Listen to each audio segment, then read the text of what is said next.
Mga kasiti, good morning sa inyong lahat. Siya nga pala, nandito ako ngayon sa may Emilio Aguinaldo Shrine dito sa may Kawit, Cavite. So ngayong araw na ito ay pinagdiriwang yung 127th Independence Day at Araw ng Kalayaan. Si ano pala mga kasiti, si Emilio Aguinaldo, siya pala ang nagdisenyo ng pabansang watawat natin.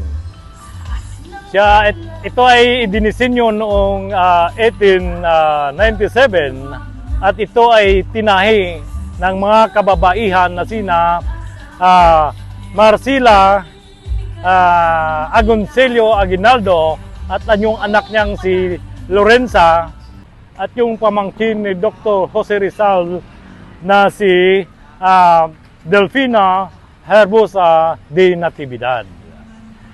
Yung watawat pala natin mga kasiti, ito pala ay may mga simbolo. So itong kulay asol na ito, ito ang kapayapaan at kalayaan natin. So ito namang kulay pula, ito yung katapangan.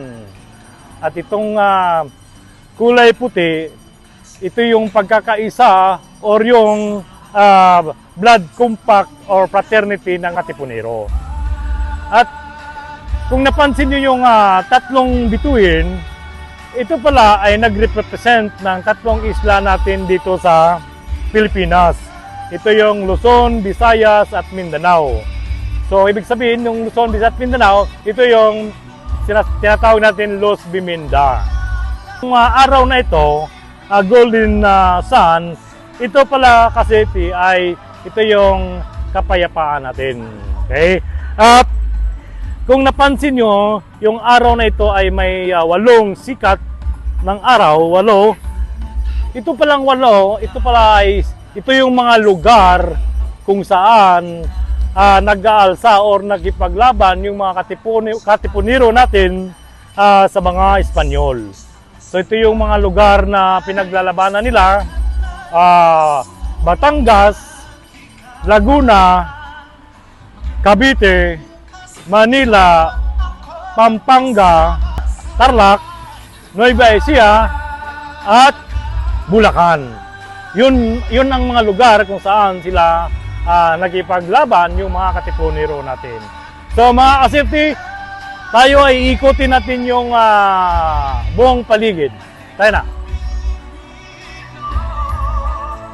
Kung nakita nyo mga kasiti, so ito pala, ang aga pala ng celebration dito, 7 o'clock. Hindi ko na nabutan, so nabutan ko lang dito yung mga kapwa natin Pilipino, nagpipicture taking, mga remembrance. So ito yung mga bikers,